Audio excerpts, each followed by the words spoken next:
Far above the Efelduath in the west, the night sky was still dim and pale. There, peeping among the cloud rack, above a dark tor high up in the mountains, Sam saw a white star twinkle for a while. The beauty of it smote his heart as he looked up out of the forsaken land, and hope returned to him. For like a shaft, clear and cold, the thought pierced him that in the end the shadow was only a small and passing thing. There was light and high beauty forever beyond its reach.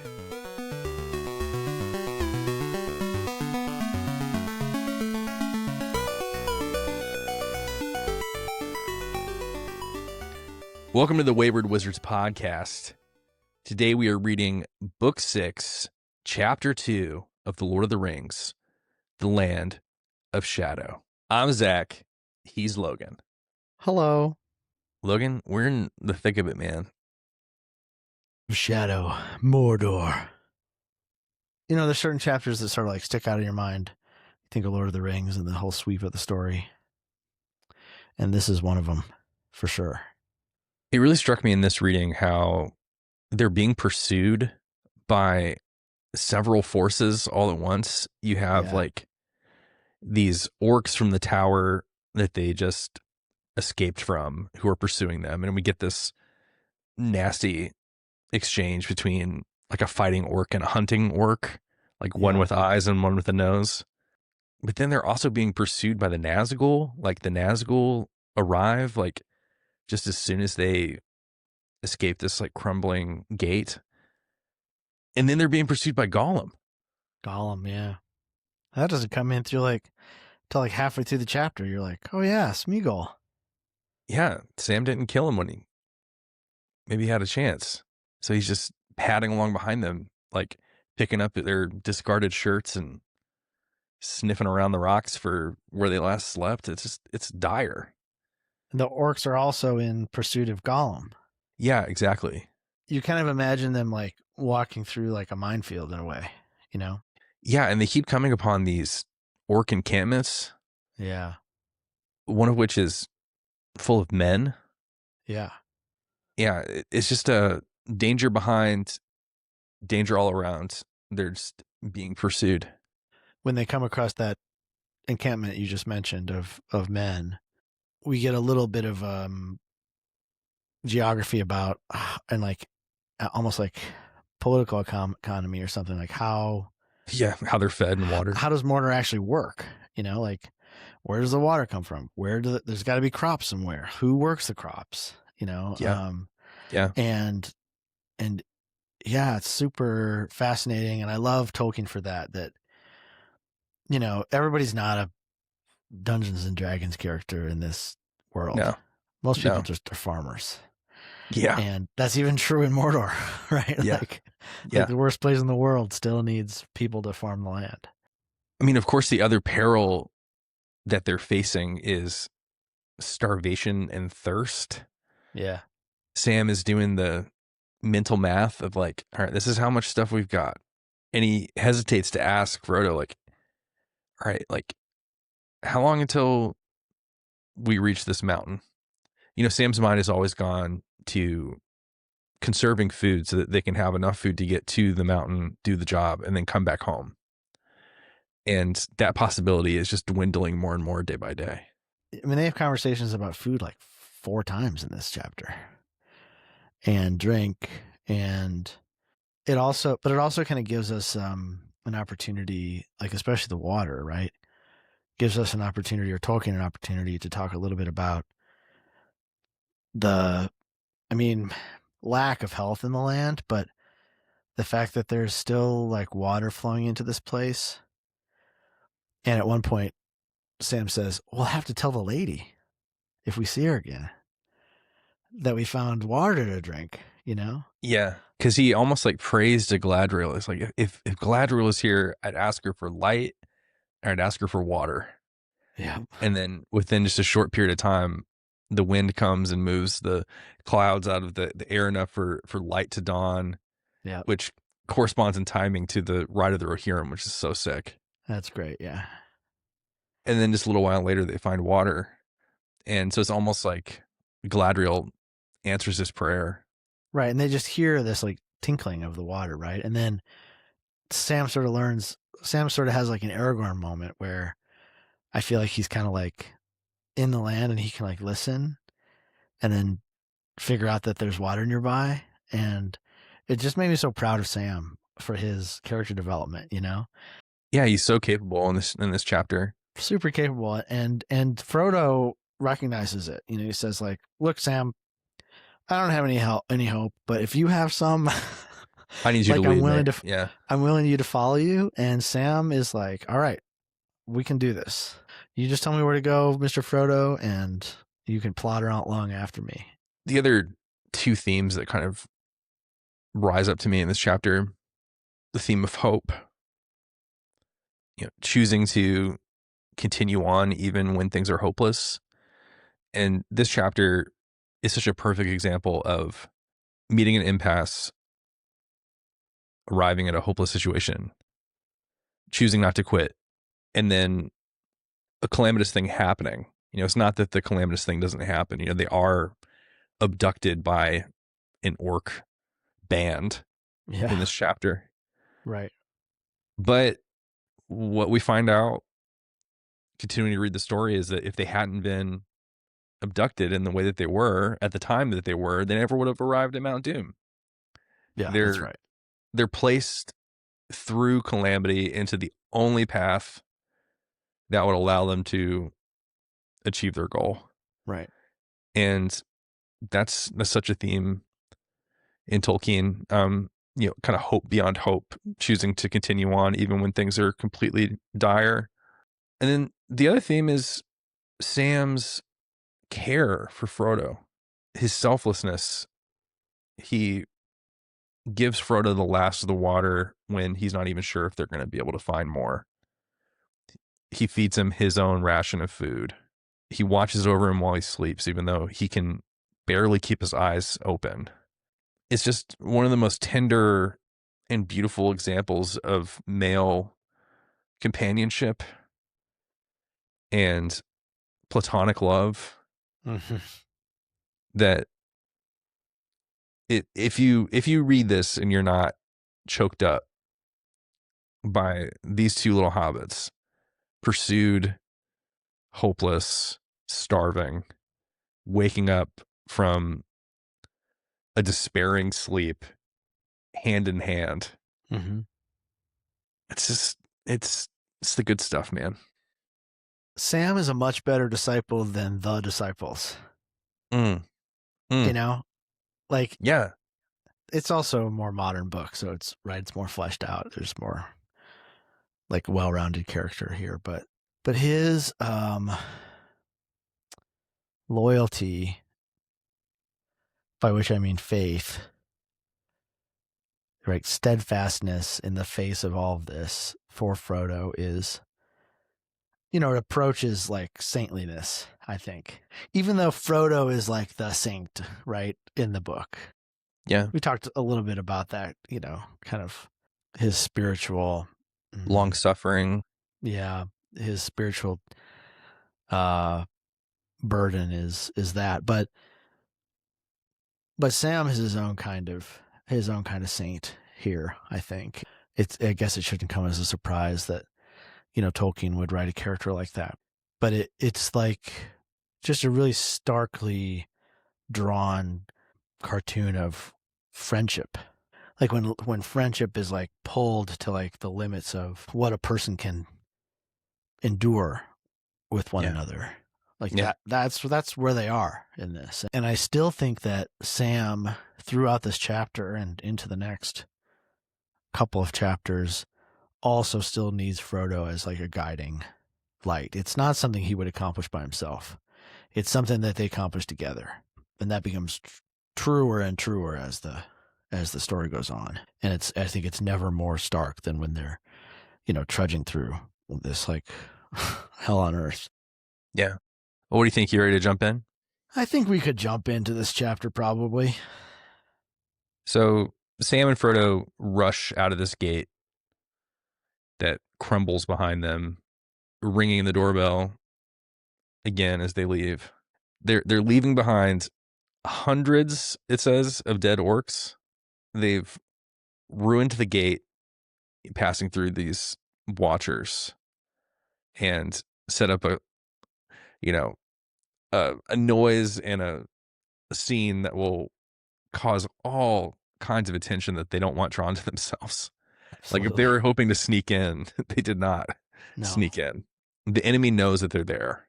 Yep. And that's what sets up this pursuit.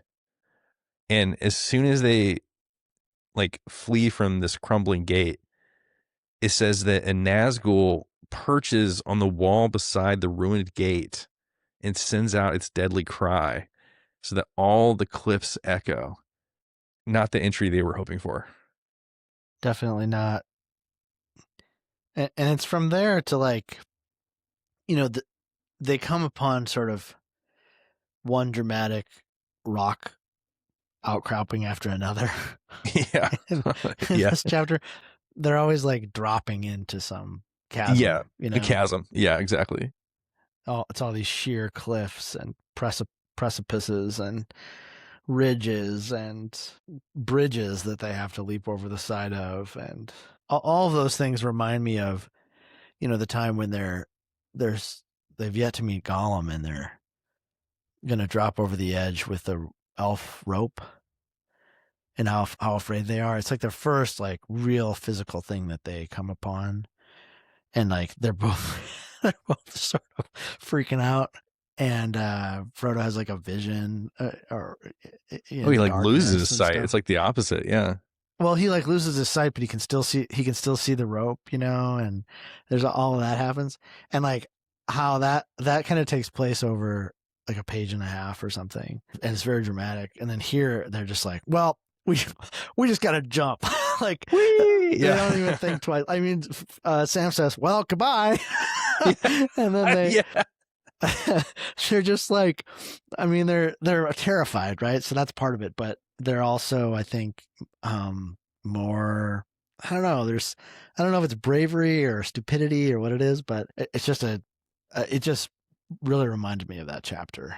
Oh, that's such a great callback. Yeah, I mean, because I mean, if we look at it from like a metaphorical standpoint, like backing out into the dark abyss, and you just have to take the leap, and they really kind of stumble through that exchange. It's like Frodo starts, and then he gets struck blind, and Sam's like, "Oh, if only I had a rope, and then he throws he like it's kind of gets comic Frodo back by up. comparison. I mean, they're still new at this whole like adventuring thing, but in this chapter, they're almost like too tired to be brave. That's exactly right. Yes, that's perfect. The way you put that is perfect. They don't have the energy to be afraid anymore. There's like, I think Sam's exchange like, well, here goes, Mr. Frodo, goodbye. I mean, that's just like I guess this is it. But let's talk about the bridge. So the narrator says at any moment now the hunt would begin. Yeah. And Frodo's like, hey Sam, like we're running away from this trouble. And if we were really orcs, we'd be running to the trouble that we just left. So anybody who comes on us is going to know that we're not orcs. So like we have to skedaddle out of this place, right? And they come to this bridge that it's like, sprung over this chasm. Yeah. And as they're like crossing it, they hear the sound of an orc company running towards the crime scene that they just left behind. Yeah. So Frodo's like, quick, Sam, we have to like jump into this pit. He says, over we go. And they scramble over the parapet of the bridge, and they're basically just like clinging to it, and then they just let go, and they have no idea how far the drop is going to be. But we find out that it's only, like what, this is like 12 feet. Yeah, and it's not far, and they're pretty light little guys. So but if you're 3 feet tall, a 12-foot drop is pretty far. I mean, that's pretty far. Still like jumping off the roof of your house or something. You just don't have as much mass, though. I don't know. I feel like and then they fall into brambles or bushes or something. So it kind of breaks their fall, even though Sam gets like stabbed with thorns. Oh, it's so terrible. It says Sam would have laughed if he had dared. Like they still have to be like completely quiet because these orcs are, their iron shod feet are like slamming the bridge they run past them, but they fall with a thud and a crunch into a tangle of thorny bushes, and the thorns are so long that they like shoot right through their orc mail and their leather jerkins, and it cuts them up real bad. And it says their cloaks were rent and tattered before they broke free at last. So they're just absolutely destroyed by this. But it saves their lives. It breaks their fall enough that they're able to survive. So they leave this bramble and then go down into the valley as best they can, and they're moving northward so that they can go directly east to Orodruin, Mount Doom. So here's the first mention of the fact that they're like just completely thirsty. So they sit there for a minute, and then Sam falls asleep. Frodo is like completely amazed that Sam has just fallen asleep. He hasn't heard what Sam's been through yet. Yeah, Sam. Right? Yeah, you're so right. Sam has kind of spared him the story. They haven't had a chance to kind of debrief. And I think he does whisper it in his ear here in a little bit, but yeah, it's a couple of pages. Sam's really been through the ringer. I mean, he fought a spider monster. He fights Gollum first, and then he fights the monster from hell. And then he knocks himself out, gives himself a concussion. He's concussed.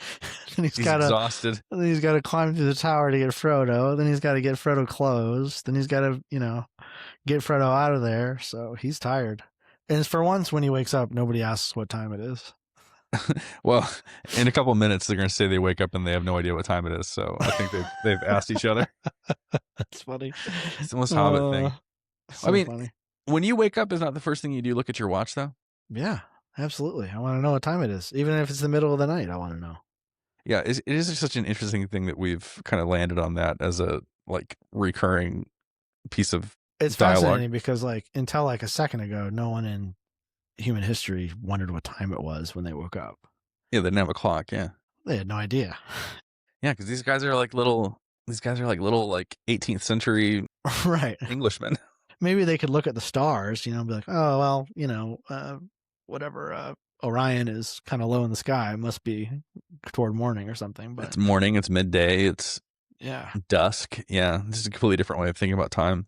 Sam like kind of scrambles up to his feet when it's pointed out that he's asleep, and he goes, "Well, I must have dropped off. It's a long time, Mr. Frodo, since I had a proper sleep, and my eyes just closed down on their own." So I think this just underscores like how they're exhausted, like they're completely like there's no gas left in the tank, and they still have so far to go. Like, we're still a full 10 days before March 25th. They have a long way to go before the job is done. So they continue going northward, and Frodo is just completely weighed down by the ring. So much so that it's like physically and spiritually exhausting him, so much so they can almost not take another step. He says, "It's no good, Sam. I can't manage it. This mail shirt, I mean, not in my present state. Even my mithril coat seemed heavy when I was tired. This is far heavier. And what's the use of it? We shan't win through by fighting." And so Sam basically instructs him to take off that orc mail and wrap himself in the elven cloak. And this makes Frodo warmer, but it also gives him like an uplift in his spirit. Yeah. Kind of being surrounded by this good thing made lovingly for his protection. By the lady, Sam says. Yeah. There's a beautiful line here where Frodo is apologizing to Sam for having to take off the mail coat. Yeah. He goes, "The extra weight is killing me. It must go. But don't think I'm ungrateful. I hate to think of the foul work you must have done among the bodies to find it for me." And Sam says, "Don't talk about it, Mr. Frodo. Bless you. I'd carry you on my back if I could." Let it go then. A little foreshadowing. Absolutely. But they sort of switch clothes around here. Sam dresses in Frodo's cloak, and Frodo dresses in Sam's cloak, and they kind of shift things around in their pack, and then Frodo, takes the elf cloak and fastens the brooch. Frodo says, "That's better. I feel much lighter. I can go on now." But that's in contrast to the Mordor darkness kind of getting to his heart. And he says, and I think this is really beautiful too. As I lay in prison, Sam, I tried to remember the Brandywine and Woody End and the water running through the mill at Hobbiton, but I can't see them now. And that's partially the spiritual malevolence of Mordor, right? Like, he doesn't even have an imagination for this place. Yeah, I can't even remember it. But I also think like they're like in this heightened state of fight or flight now for like you said almost 2 weeks. Like, they just have to like keep going and going. Like, your capacity to imagine something beautiful really diminishes. But I think the fact that he even mentions it here to Sam is like something that maybe cheers Sam, you know? We don't get that detail here, but Sam sort of teases him back and says, "There now, Mr. Frodo, it's you talking of water this time." Yeah.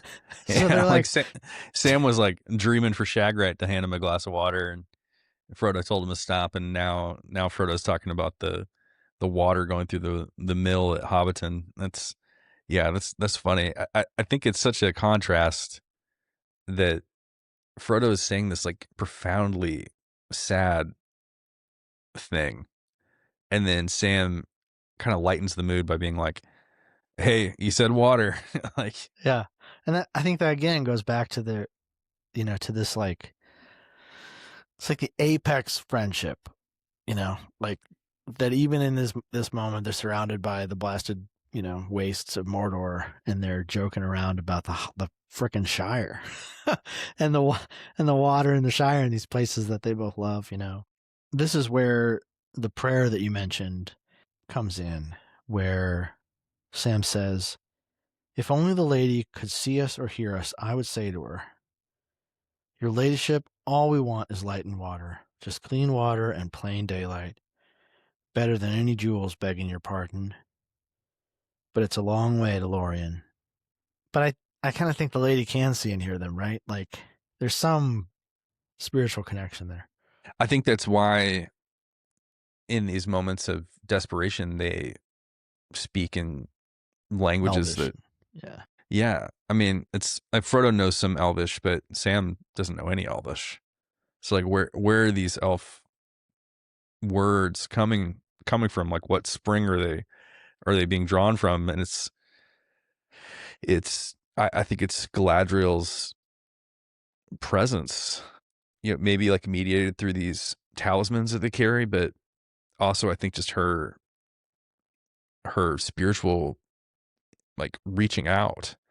The outreach of like some of these spiritual characters, like Sauron is able to sort of project his will out upon the land and search, and it's like manifested by this vision of an eye. But Gandalf's able to do it. He's able to speak words into Frodo's mind, like, "Take it off, you fool." I think that's the implication here, is that Galadriel is sort of guiding them, giving them little glimmers of hope. Yeah. As they start out again from this place, there's a second mention of a Nazgul. It says that they started off again. They had not gone far when Frodo paused.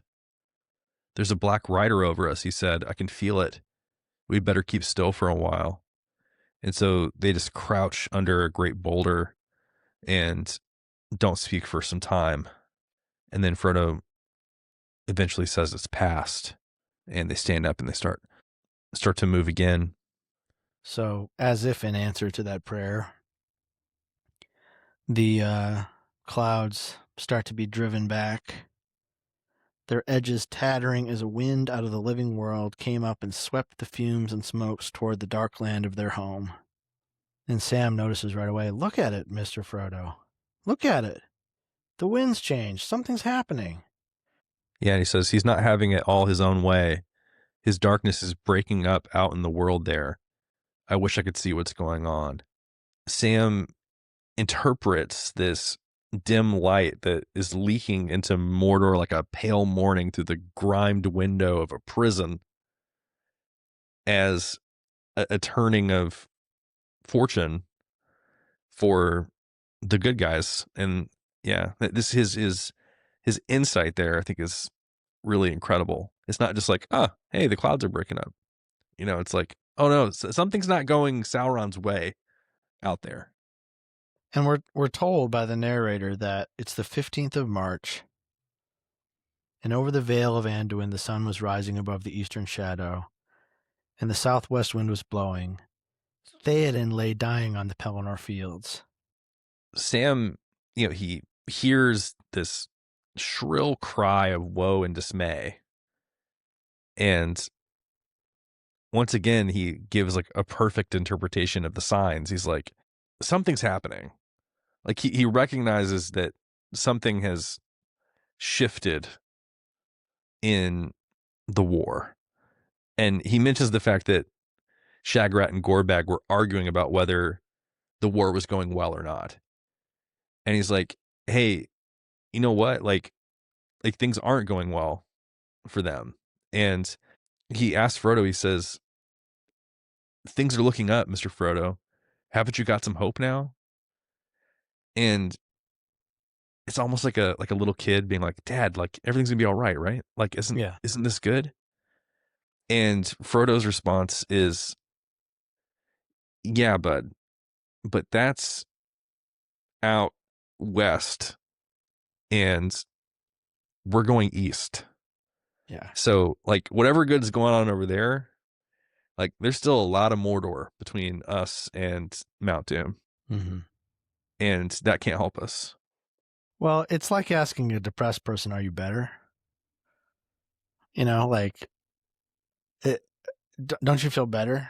Like, no. Yeah. I still have this thing around my neck, Yeah. I'm not better. But Sam takes Frodo's hand and he says, I've got one thing I wanted, a bit of light. Enough to help us, and yet I guess it's dangerous too. So he's like, yeah, I got the light that I prayed for, but now that means that, we're visible to everyone else around us as well. But he says, try a bit further, and then we'll lie close and have a rest. But take a morsel to eat now and a bit of the elves' food. It may hearten you. Then they take communion. Yeah, exactly. I mean, the wafer of Limbus, I know we've mentioned this before, but I think it's worth repeating. The use of the word wafer has to be intentional. Absolutely. Yeah, it totally is. This is not just normal food. This is spiritual food that they're. It's not just a piece of pita bread, No. Something more special about it than that. But they find this track after they've eaten, but this track is much more exposed than what they would like, because they're on a road, which means they can be, met by enemies. It says it was perilous for the hobbits to use such a path, but they needed speed, and Frodo felt that he could not face the toil of scrambling among the boulders or in the trackless glens of the Morgai. And he judged that northward was maybe the way that their hunters would least expect them to take. It says, only when he was well north of the tower did he mean to turn and seek for some way to take him east on the last desperate stage of his journey. They recognize that they're in such need for haste that they're risking taking this more open way. And that's when, after they've been trudging along for a little bit, they hear the sound of water trickling. I love the way that Tolkien puts this. They heard a sound that brought them to a halt. Unbelievable, but unmistakable. It's a great sentence. Water trickling. That's got to be the shortest sentence in the entire book. It's 2 words. Jesus wept. Water trickling. It says, out of a gully on the left, so sharp and narrow that it looked as if the black cliff had been cloven by some huge axe, water came dripping down, the last remains maybe of some sweet rain gathered from sunlit seas, but ill-fated to fall at last upon the walls of the black land and wander fruitless down into the dust. Here it came out of the rock in a little falling streamlet, and flowed across the path, and turning south, ran away swiftly to be lost among the dead stones. I mean, what a contrast between a 2-word sentence, water trickling, and one that takes up 7 lines in my edition. I mean, it's such a beautiful, poetic way of describing water Well, flowing out of I know. a streamlet. And I imagine Tolkien sitting somewhere in Oxford and it raining and him imagining the water being evaporated out of the ocean, right? Yeah. And like his like spiritual orientation toward creation. Yeah. And then to like tuck it into this little paragraph in Lord of the Rings. And then Sam says, if I ever see the lady again, I'll tell her. Yeah. He's like, light and now water. And then he goes, let me drink first, Mr. Frodo. And Frodo takes that as being like, all right, you greedy little pig. Fine. Like, there's room enough for both of us, you little piggy. Yeah. But Sam's like, nah, like, if it's poisonous or if it's something that'll show its badness quick, well, better me than you, master, if you understand me. Which is beautiful. I mean, he's such a servant to Frodo, but Frodo's like, you know what? We can take it together. Like, we're like in this thing as a unit here. Yeah. So he's not really having it. But here again, it says, yeah, it says, just be careful if it's cold. Yeah. Tolkien's Who cares British. how cold it is.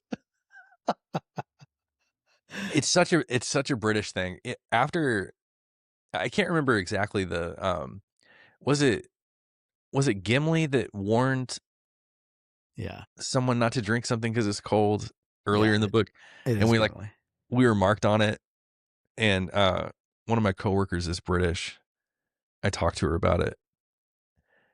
She will go to the like water cooler at our office and put like boiling water in a cup and just drink that, like no tea in it or anything. And she goes, yeah, it's just kind of a British thing. Like, we just don't drink cold things. Like, you know, like the stereotype of like British people drinking warm beer. Well, the beer is lukewarm. Yeah, it's like room temperature. Yeah. Yeah. It's just, I think it's kind of a British thing. But luckily the water was cool, but not icy. God forbid they drink cold water. Yeah, what would happen? But it does have an unpleasant taste, like, believe it or not. It's bitter and oily. And it says they would have thought it was bad at home, but here it seemed beyond all praise and beyond fear or prudence. They drank their fill, and Sam replenished their water bottle. And they walk on for some miles until they start to draw near to another orc hold, another orc encampment. And Frodo says, this is where we turn aside, Sam. We must turn east. He says, I have just about enough strength to find some hole away up here, and then I must rest for a little. I love this next paragraph. Yeah. About really like the ecology of Mordor. Yeah. Mm-hmm. The flora and the fauna. Yeah. That Mordor was a dying land, but it was not yet dead. Yeah.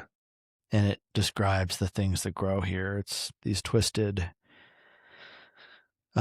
scrubby trees and little tussocks of grass and mosses that crawl on stones and brambles and thorny bushes with hooked barbs, and then it says that some of these things have buds, and the buds are maggot ridden. Then we get this description of flies, and this always captured my imagination as a kid. Yeah. That the flies have a red eye-shaped blotch. Yeah. So something about Sauron's spiritual malignancy. Yeah. like influences the evolution of these flies or something, right? Like, yeah, it's interesting you said the word malignancy. I almost said it was almost like Chernobyl or something. You know, it's like, yeah, like radiation, right? Um, and they're marked. It literally says they're marked like orcs. yeah, they stop and they eat the remainder of what Faramir gave them to eat. You know, just a really meager meal. So now all they're left with is Limbas, and they've only been going for a short while, but they've already begun to become thirsty again. That's the thing, is like they're in such a deserted area that like basically as soon as they drink, they're thirsty again because the air is got a tang to it that's making them so thirsty. This is probably the part of the book that I think about the most.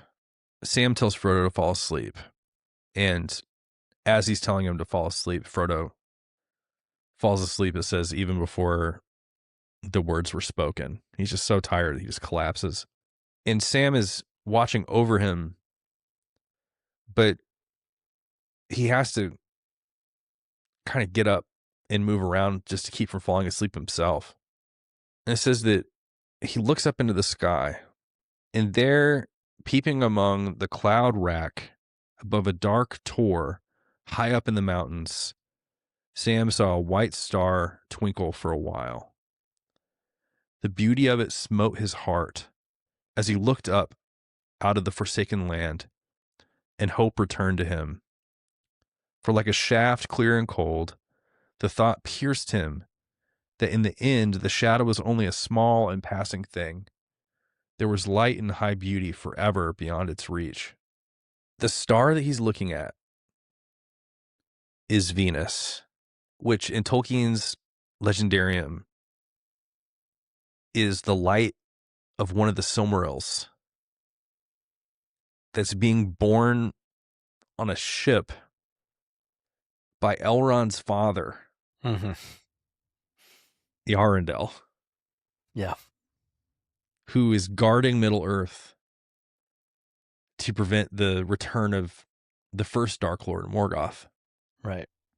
And so Sam just has this moment of transcendence where it's not saying that human pain and toil is not real or significant. It is saying that in the depths of time, in the like far reaching of like creation, it is temporary. It's not insignificant, but it's not lasting. That there are these like timeless powers that can't be affected by these like temporary struggles that we have on Earth. And the Silmarils are Tolkien's like touchstone across history. So many times in this book, there's been these allusions to the Silmarils or to Beren and Luthien and how they cut the Silmaril from Morgoth's crown. And I think it all kind of leads up to this moment. Mm-hmm.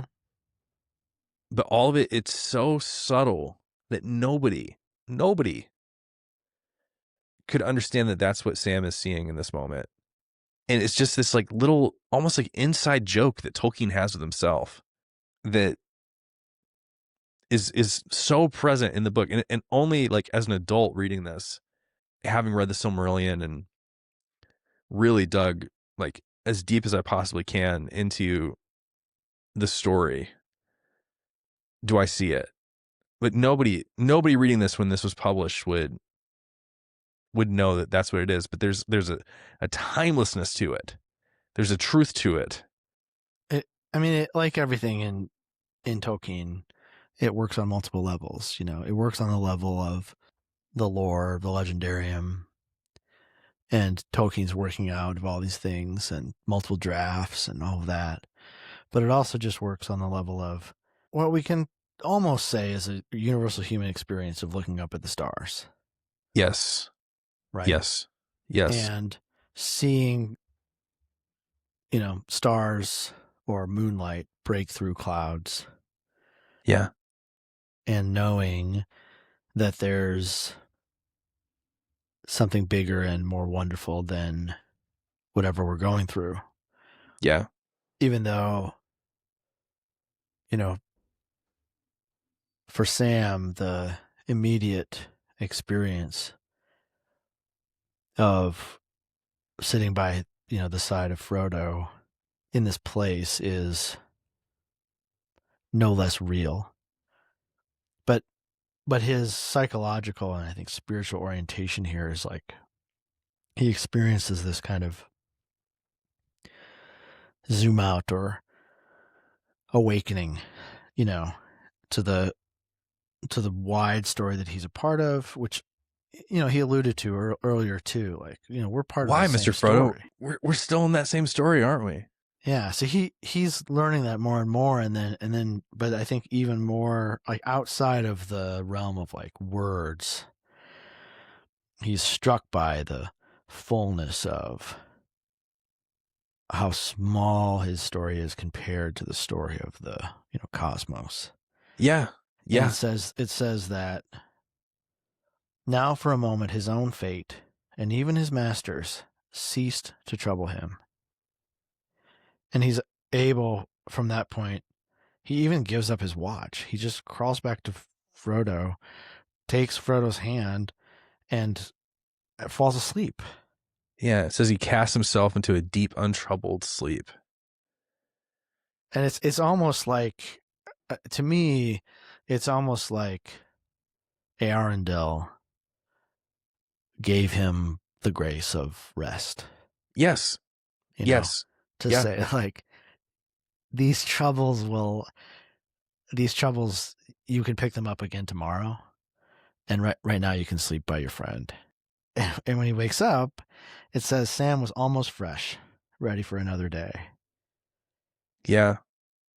And Sam is capable, I think, in part of receiving that because he doesn't have to wear this like evil shit around his neck like Frodo does. And Frodo needs him to have had that restoration. Yeah, it's of all the beautiful things in this book, it's one of the most touching passages in the 1,000 pages here. It's for me, it's the spiritual heart of the book. They wake up together hand in hand. Their tenderness for each other, they need each other. Like they need closeness. They need to lean on one another. This tenderness, this care, this connection to a friendship, to a mission, right? To goodness, emotional vulnerability. Like these things are things that I believe need to be driven forward in the culture. And so to revisit this continuously is not a bad spiritual practice. And then to ask, like, how do I live up to this ideal of not just friendship, but masculinity that Frodo and Sam show here, and that the rest of the male, they're all male characters, right? But like the rest of the characters in the book also, in one way or another, portray. And it goes all the way down to frickin' Baragond, Yeah. Yeah. and his affection for his son. I don't know, just the forthright way these men carry themselves and the way they talk to each other, the respect that they have for each other, and for nature, and for for women too, for that matter. I do think it's worth dwelling on, and I don't think we can put too fine a point on it. That this is an example for us, which I believe we ignore it to our own peril, to the peril of our souls, frankly. Yeah. So they continue moving. You get this really incredible description of the landscape It says, still far away, 40 miles at least, they saw Mount Doom, its feet founded in ashen ruin, its huge cone rising to a great height, where its reeking head was swathed in cloud. Its fires were now dimmed, and it stood in smoldering slumber, as threatening and dangerous as a sleeping beast. Behind it there hung a vast shadow, ominous as a thundercloud, the Vales of Barad-dûr, that was reared far away upon the long spur of the ashen mountains thrust down from the north. I mean, that's another all-timer, like, long sentence. Yeah. But it says here, the dark power was deep in thought, and the eye turned inward, pondering tidings of doubt and danger, a bright sword, and a stern and kingly face it saw.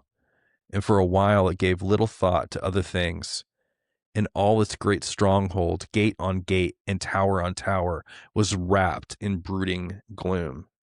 There's the power of Aragorn facing down Sauron. Yeah. I Yeah. mean, and the fact that his captain has just been destroyed in battle, which he never anticipated happening. And because of that, he's distracted.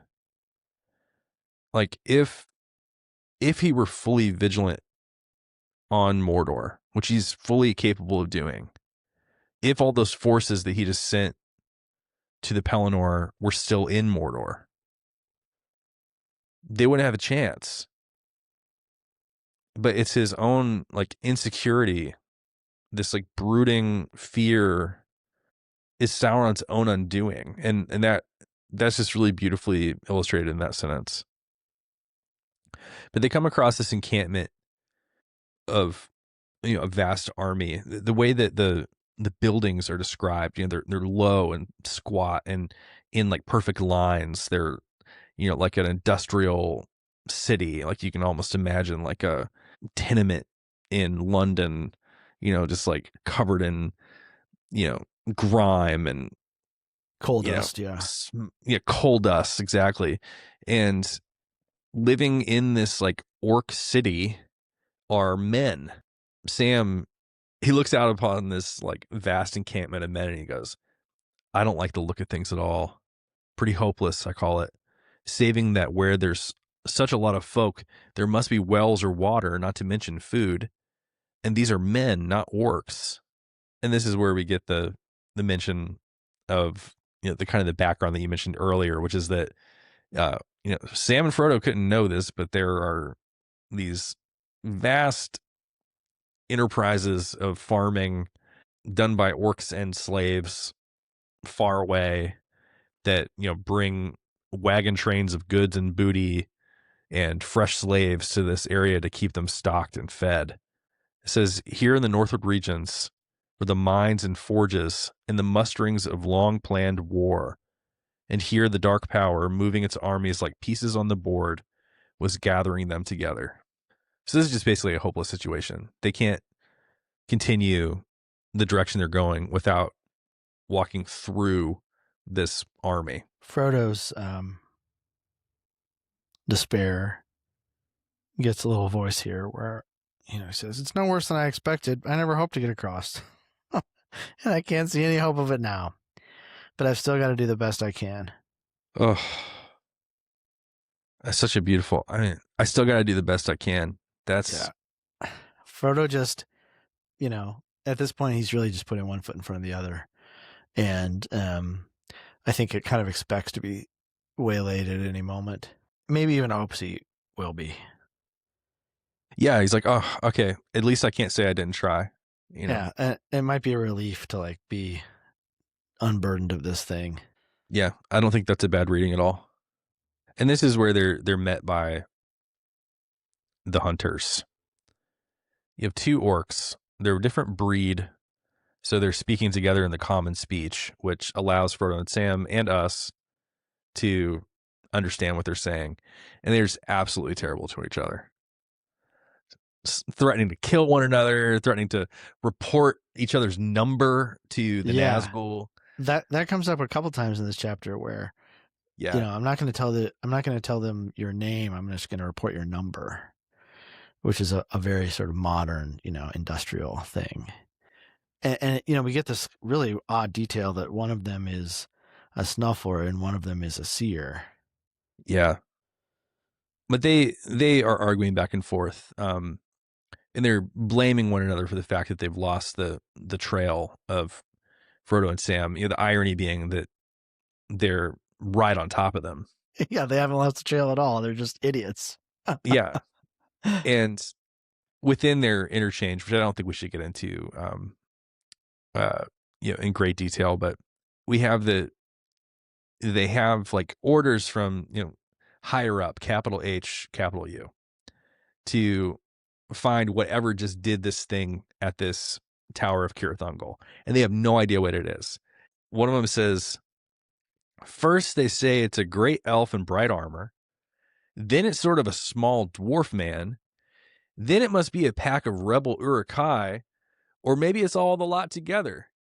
Because he's like, hundreds of orcs were just like completely Killed. wiped out. They have no idea that they, did it all to themselves, basically by having the exact same behavior as what is playing out here. Mm-hmm. And so, yeah, I mean, that's all Sam, baby. Like all that. Like he's either an elf warrior, a dwarf-like thing, or an entire pack of rebel Uruk-hai. Yeah. I mean, that's incredible. Well, then they mentioned Smeagol too. This is our first mention of Smeagol. Yeah. Sam mentions that he's still alive, but here it says, what about the black sneak? But what's the black sneak got to do with it all? That gobbler with the flapping hands. And he says that Gollum has messed up their scent because he has picked up the chainmail that Frodo cast off earlier. He says he messed up the scent back there, pinching that cast off mail shirt that he found and paddling all around the place before I could get there. So Gollum has been like following hot on their trail too, and he's been like sniffing around looking for him as well. Well, and once again, I mean, Gollum is playing a vital role in them not being caught. Oh, that's such a great point. I hadn't thought of it that way. I didn't think of it till just this moment, but Sam, for as much as Sam just despises Gollum, and it's hard not to despise Gollum. Gandalf's insight and Frodo's kind of adoption of that insight that like Smeagol has a role to play, and he is playing it right now. So these two are so busy fighting with themselves that they can't see Frodo and Sam right in front of their nose and their eyes. And one of them is bragging about how he shot Gollum. The other one's like, you missed. And the sighted one is like, we need to keep going. And the snuffing one is like, nah, I'm done with this. I'm going back. And so they're threatening to turn each other in. And then one of them kind of like pulls this like kind of final card. The long seeing one says, I'll give your name and number to the Nazgul. That's the one that like really like turns this in a direction of murder. It says, the other halted, his voice was full of fear and rage. You cursed, peaching sneak thief. You can't do your job, and you can't even stick by your own folk. Go to your filthy shriekers. And may they freeze the flesh off you if the enemy doesn't get them first. They've done in number one, I've heard, and I hope it's true. So that is what like enrages the other one to the point of murder. He's like, yeah, I hope that the Witch King is dead. I hope that rumor is true. And the sniffing one runs off, and the long-sighted one runs after him. But before he can reach him, the sniffing one shoots him in the eye with an arrow and kills him. And then he runs off into the valley and disappears. I love Sam's line here. Yeah. They just sort of sit there in silence. They've like watched this whole horrible thing happen. Yeah. At length, Sam stirred. Well, I call that neat as neat, he said. And this is it right here. If this, I can't say it without laughing. If this nice friendliness. Yeah, I know. It's such a. If this nice friendliness would spread about in Mordor, half our trouble would be over. It's like pure hobbitry. I feel like that's something my mom would say. I know, it's so sarcastic and funny. Like it's just. Yeah, it's such a. so much. It's such a like a. Oh, can't they just behave? tisk tisk. If they were just a little better mannered, Yep. then they would have this war won, but they just Absolutely. can't help but murder themselves all over the place. And I mean, how many times in this book, we're about to have another example of this, like right at the very end. How many times in this book have orc inner battles? Yeah, always. Every time. They're murdering each other constantly. They're divided against each other. And I mean, Frodo underlines it here and says, that is the spirit of Mordor, Sam. It has spread to every corner of it. And this is how they always act when they're on their own. But he also says, if they had seen us, they would have dropped their quarrel and killed us both. So let's be careful. So after this exchange, they settle in for another rest. And Frodo gives Sting to Sam. He says, "Sting I give to you." He says, "I have got an orc blade, but I do not think it will be my part to strike any blow again." And correct me if I'm wrong, I don't think that Frodo uses a sword again the entire rest of the book after this moment. I don't think so either. The way he says that, "Sting I give to you," sort of feels like a knighting or something. Yeah. And I mean, I think Frodo is always a little more formal than Sam, but I was really touched by that. It's almost like Frodo is saying, "Sting I give to you. From here on out, it's yours. Like it doesn't belong to me anymore. It belongs to you." I don't know. There's something so final about it. As they continue to move deeper and deeper into Mordor, the armies of Sauron are mustering because the Battle of Pelennor Fields is over, and the good guys have, sort of regrouped, and they've had the last debate, and they are marching towards Mordor, towards the Black Gate. And so all these forces are gathering and mustering and moving towards the gate for that final battle. And that seems disastrous now because there's just more and more orc encampments that they're coming across. And it says, "We've come to a dead end, Sam. If we go on, we shall only come up to that orc tower, but the only road to take is that road that comes down from it. Unless we go back, we can't climb up westward or climb down eastward." And then Sam's like, "Then we got to take that road, baby. There's no other choice." And Frodo says, "All right, Sam, lead me. As long as you've got any hope left. Mine is gone." But Sam says before they go on any longer, they need to take food and drink. And he says, "Come and get what you can." And so Sam gives him the last drop of water from their skin, and he gives him his portion of food. And Frodo falls asleep. Sam goes off and does find some more water. He does his little, this is what I thought of his kind of Aragorn moment. He just listens for the tinkle of far off water. And as he's out, he finds some water, and then he just kind of happens to see like a glimpse of a black form or shadow flitting among the rocks away near Frodo's hiding place. And he knows immediately who it is. He's like, it's that stinker. Yeah, stinker and slinker. Says that he bites back a cry. Yeah. So you can almost imagine it being like, hey, stay away from him. Yeah. And wakes up Frodo and, says, "That Gollum's about again, I'm afraid, Mr. Frodo." And we know, Gollum is, we know that Gollum now we know is how treacherous he is. We kind of, suspected before all the Shelob business. But now we really know, like, this guy's going to throttle them both in their sleep, if he gets a chance. Yeah, and they wouldn't put up much of a fight in this state. They're so tired. Frodo falls asleep also after he drinks all the water that Sam gathered. And it says that, when they set out again, they're on the most dangerous stage of all their journey. And they do really walk right into it here. As they walk, they can see that there's a tinkle of orc torches coming round the bend, less than a mile away from them. And they just sit down. Yeah. Frodo has this moment of despair. He says, I feared it, Sam. We've trusted to luck, and it has failed us. We're trapped. And he just sinks to the ground beneath the wall of rock and bows his head. They get noticed by one of the slave driving or Uruks. Yeah. And he sees them and he assumes that they're deserters. Yeah, which, I mean, that also says something about the orcs, right? That, like, even in Mordor, there's people deserting the army. And it seems like the smaller orcs are really basically enslaved. Yeah.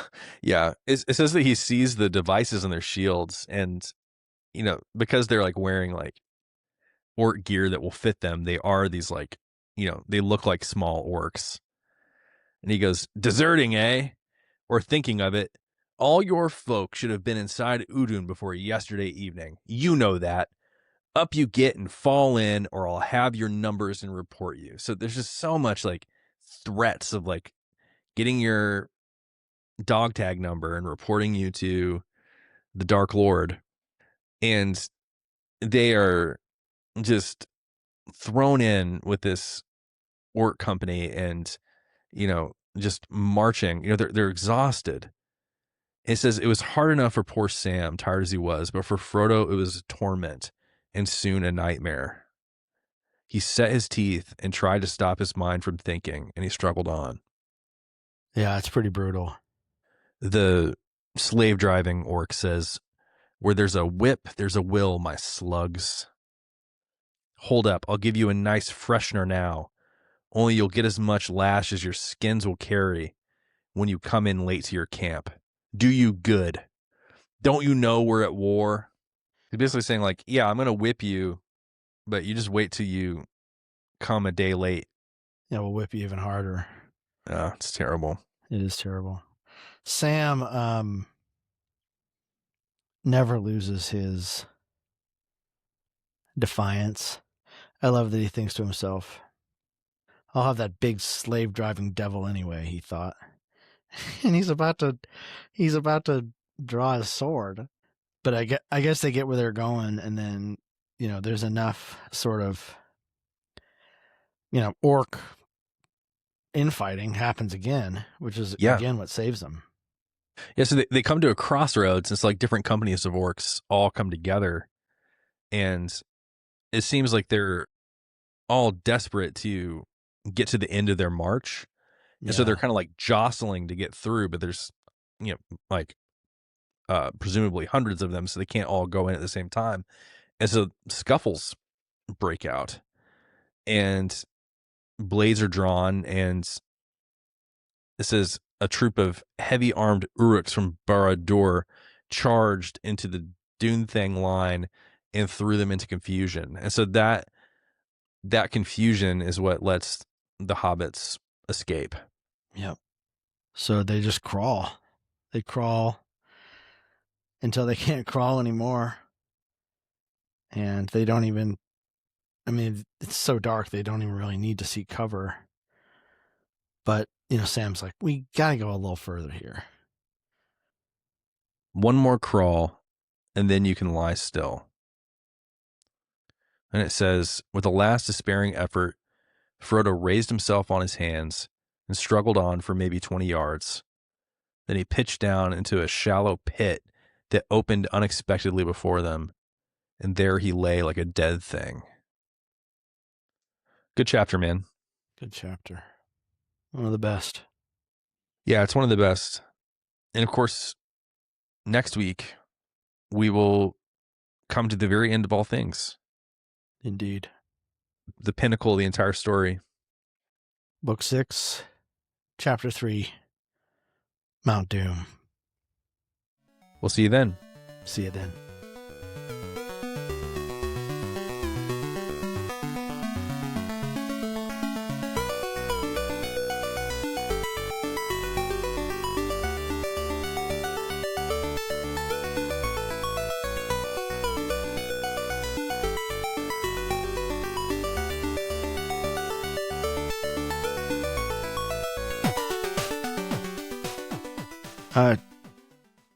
Did you notice that when the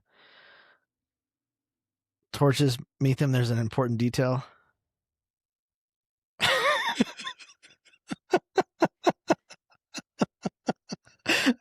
Let me just read it. You probably missed it, so let me just read it. Now Sam too bowed his head, hoping that it would hide his face when the torches reached him. And this is the part you probably should have underlined if you hadn't already. And he set their shields before their knees to hide their feet. God.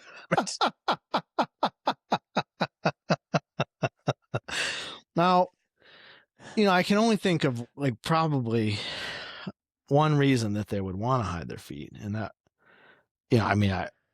maybe I'm reading into the text here, but I would assume that they would want to hide their feet because they're not wearing shoes. What do you think? Fuck you.